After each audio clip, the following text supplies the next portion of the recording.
Today, we're going to go over 5 awesome overpowered races that no one plays in Dungeons & Dragons. These unused races are brimming with unique abilities, are ripe for discovery, and can significantly power up your character, offering a fresh take on gameplay that could outwit even the craftiest of Dungeon Master's monsters.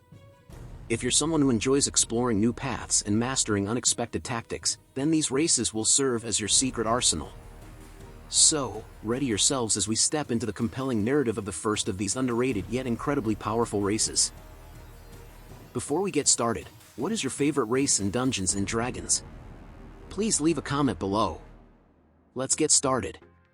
Number 1. Grung. Prepare a journey into the dense jungles of Chult, as we introduce you to the Grung, a distinctive amphibious race introduced in the One Grung Above supplement.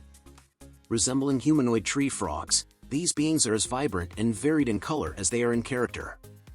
The Grung are known for their tenacity and aggression, infusing a unique dynamic into the gameplay. As we leap into their lore, abilities, and traits, we'll discover how choosing a Grung can add a splash of color, a hint of the wild, and a fresh perspective to your Dungeons & Dragons adventures. Let's dive in, shall we? As a Grung, your dexterity score increases by 2 and your constitution score increases by 1. These are good stat increases for classes such as rogue and fighters. However, you can always use the optional rules from Tasha's Cauldron of Everything to change the score increases and play whatever class you want. It has proficiency in perception. This is one of the best and most used skills in the game, allowing you to see hidden doors and monsters, or notice things that the party would not normally notice. The Grung is amphibious, meaning just like regular frogs, you can breathe air and water. This is extremely useful for water adventures where it requires the party to go underwater. You have poison immunity. You're immune to poison damage and the poison condition. One strategy that you can do is cast Cloud Kill on the enemies and attack them without being affected.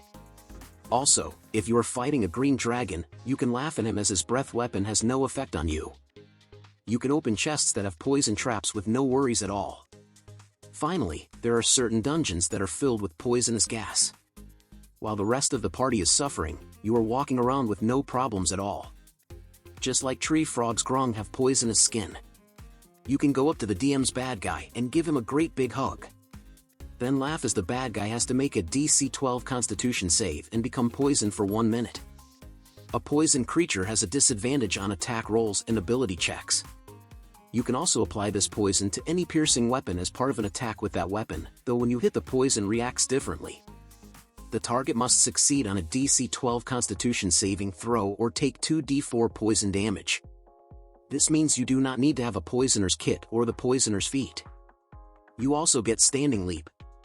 This allows you to do a long jump up to 25 feet and a high jump up to 15 feet, with or without a running start. This will help you jump up to places where you might not be able normally to reach.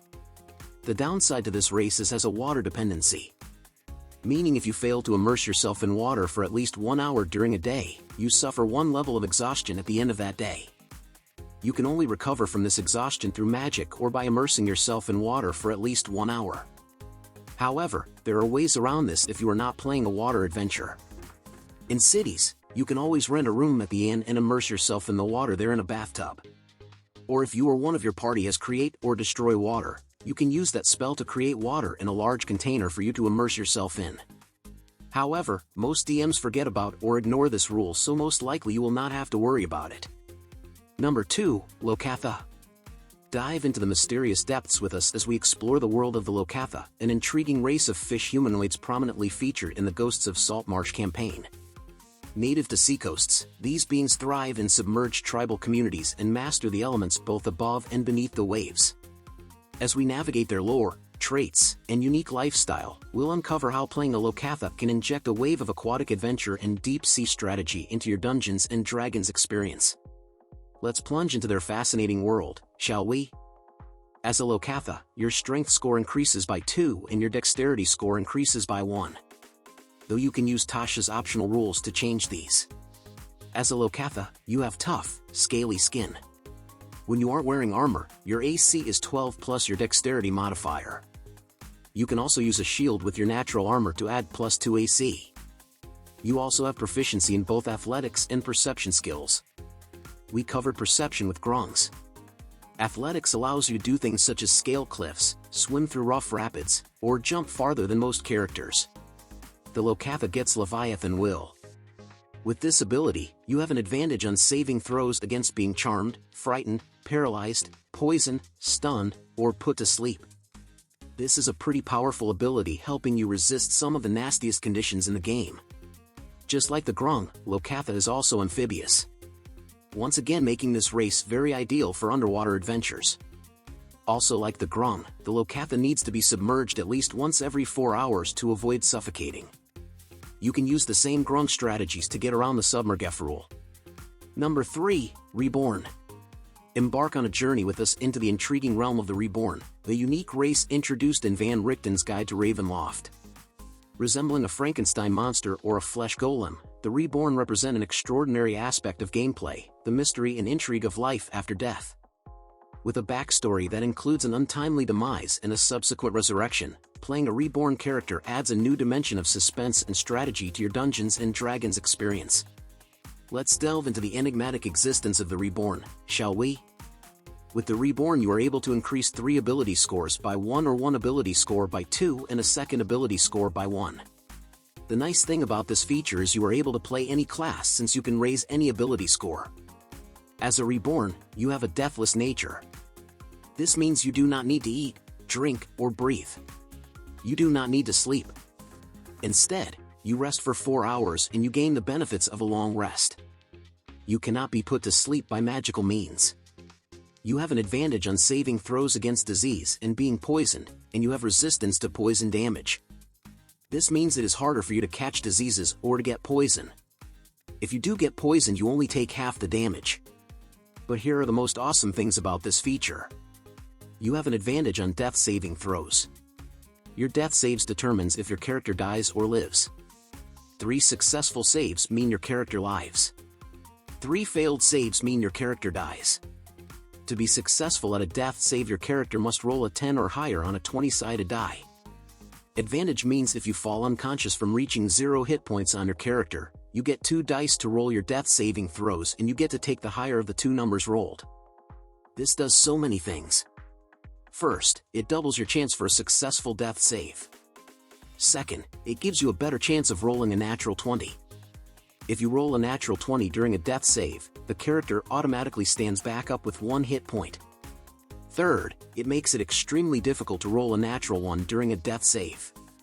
A 1 on the dice during a death save means you had a critical failure and you take 2 failures towards death. To roll a 1, both dice would have to roll a 1. That is an extremely rare thing to happen. You also get knowledge from a past life. This feature allows you to roll a d6 on an ability check that uses a skill. You can roll this d6 immediately after seeing the number on the d20 and add the number on the d6 to the check. You can use this feature a number of times equal to your proficiency bonus, and you regain all expended uses when you finish a long rest. This is a game changer because it allows you to take a failed skill check and change it into a passing skill check. Number 4. Kender. Dive with us now into the enchanting realm of Kryn, the extraordinary setting for Dragonlance, as we introduce you to the Kender, a remarkable group of transformed gnomes. Endowed with an almost supernatural curiosity and a distinct absence of fear, Kender bring a unique twist to gameplay. These diminutive adventurers carry an insatiable thirst for exploration and a knack for inadvertently finding themselves in the heart of trouble. As we delve into their rich lore and unique characteristics, you'll discover how playing a Kender can add a whole new level of excitement and unpredictability to your Dungeons & Dragons journey. So, get ready for a roller coaster of an adventure filled with intrigue, courage, and a good dose of mischief. For ability scores, the Kender is just like the Reborn, where they can choose to increase 3 ability scores by 1 or 1 ability score by 2 and a second ability score by 1. Kender is fearless. You have advantage on saving throws you make to avoid or end the frightened condition on yourself. When you fail a saving throw to avoid or end the frightened condition on yourself, you can choose to succeed instead. Once you succeed on a saving throw in this way, you can't do so again until you finish a long rest. This is a very powerful ability when fighting against dragons, certain undead, and other creatures or classes that have a fear aura.